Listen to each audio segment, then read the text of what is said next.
कोई ऐसा नहीं लगता जो भाजपा के लिए आज के दिन बोल सकता।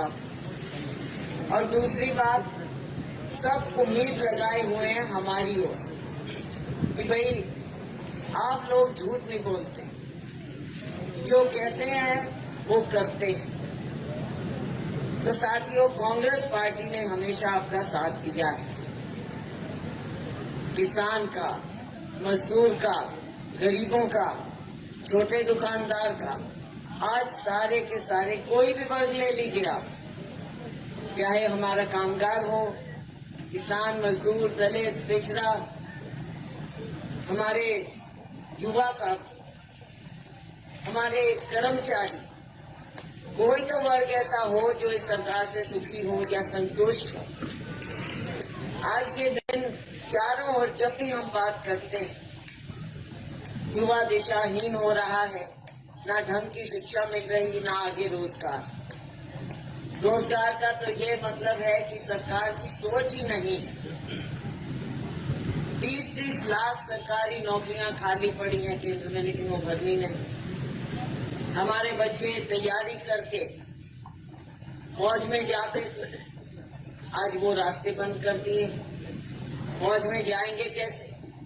आप तो कहते हो कि 4 साल की नौकरी। अब 4 साल की ये कौन सी नौकरी है दुनिया में? आप उसकी ट्रेनिंग करोगे, 1 साल निकल जाएगा। फिर 3 साल की नौकरी, 3 साल के बाद बोलोगे आप रिटायर हो गए। बाप अभी भी नौकरी पे है, बाप से पहले बेटा रिटायर हो जाएगा। ना शादी होती ढंग से, ना कुछ और, ना उसका भविष्य। कहते हैं फौज से आप बाहर निकलोगे आपको गार्ड की नौकरी मिल जाएगी। हमारा कितना युवा गार्ड की नौकरी करेगा? और नाम दे दिया अग्निवीर। ना आप सेना के साथ इंसाफ कर रहे हो, ना हमारे युवाओं के साथ। हर तरफ यही बात, नौकरियां नहीं मिलती। अब नौकरियां मिलेंगी नहीं तो युवा करेगा क्या? कोई विदेश जाने की कोशिश करता है, माँ बाप किले बेचते हैं, गिरवी रखते हैं, लीगल ढंग से, इलीगल ढंग से बच्चों को बाहर भेजते हैं। अब उन बच्चों का भी वहां पर क्या भविष्य हो कुछ मालूम नहीं, लेकिन वो लेते हैं, इतना जोखिम उठाते हैं। इजराइल जैसी जगह में जहां पर लड़ाइयां चलती हैं, वहां हमारे बच्चों को भेज दिया जाता है नौकरी करने के लिए। अपने राज्य में, अपने देश में क्यों नहीं हम नौकरी दे सकते? क्यों नहीं भाजपा हमारे युवाओं के बारे में सोचती है? और फिर मजाक कर देंगे।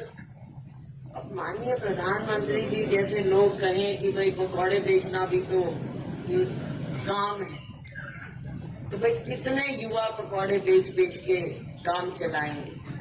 एक तरफ आप कहते हो शिक्षित हो, शिक्षित युवा दिशाहीन। साथियों, भविष्य के बारे में सोचना पड़े। आज किसान की किसानी खतरे में। किसान लोग एजिटेशन करते हैं, धरने प्रदर्शन करते हैं, कोई सुनवाई नहीं होती। उनके साथ जो वायदे भी किए जाते हैं लिखित रूप में, उनको भी पूरा नहीं किया जाता। उनको भी पूरा नहीं किया जाता। हर बात में धोखेबाजी की जाती। अपने बात जो कहते हैं उससे मुकर जाते हैं। 15-20 लाख की बात कही कि हर एक की जेब में। देखो, जब कहते थे तब लोग विश्वास करते थे, आज मजाक कर रहे हैं। लेकिन जब शुरू में मोदी जी ये बात कहते थे कि विदेशों में लाखों करोड़ों ऐसा काला धन पड़ा हुआ है, हम वापस लेके आएंगे और सबकी जेब में 15-20 लाख दे देंगे, लोगों ने विश्वास किया। आज बेशक हंसे, लेकिन तब विश्वास किया था। अकाउंट खोले थे और सोचा था कि पैसा लाएंगे, लेकिन क्या आया? नोटबंदी दिया। पैसे कहाँ से आने थे? इस तरह की बातें। और फिर जब बाद में पूछा कहा है, तो चुनावी जुमला था। अब चुनाव में साथियों लोग विश्वास पे वोट देते हैं, जुमलों पे वोट नहीं देते। कांग्रेस पार्टी आपसे वायदा करती है कि सरकार बनने के बाद हम 30 लाख नौकरियां फौरन भरेंगे केंद्र सरकार की, हमारे युवाओं को नौकरियां। हमारे किसानों के लिए हम किसानों के कर्जे भी माफ करेंगे और किसानों को हम उनकी एमएसपी का कानूनी दर्जा भी देंगे। हर तरह से हमारा प्रयास होगा कि बातचीत करके जो भी हो सके हम किसान को खुशहाल करें। गरीब की जहां तक बात है, हमारा वायदा है आपसे कांग्रेस पार्टी का कि हमारी सरकार बनेगी तो हर गरीब परिवार में हम एक महिला को हर साल 1 लाख रुपया देंगे, हर साल 1 लाख रुपया। साथियों, जब किसान और मजदूर संपन्न होगा तभी तो देश आगे बढ़ेगा। अगर हमारा किसान हताश हो जाएगा तो फिर वो देश का पेट कैसे भरे? अन्नदाता को ही आप भूखा मारोगे, देश का पेट कौन भरेगा? कौन मेहनत करेगा? कौन गरीब मजदूरी करेगा? मजदूरी मिलती नहीं, नरेगा में महीनों महीनों तनख्वाह नहीं मिलती, दिहाड़ी कम करते हैं। तो साथियों, ये बातें हैं सोचने वाली। 25 मई को चुनाव है।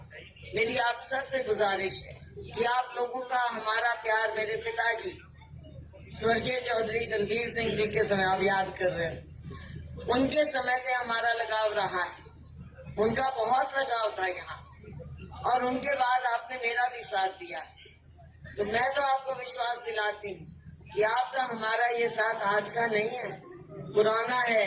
और यही कारण था शायद कि आप लोगों ने खुद कह के मुझे यहाँ से बुलवाया और चुनाव लड़वाया।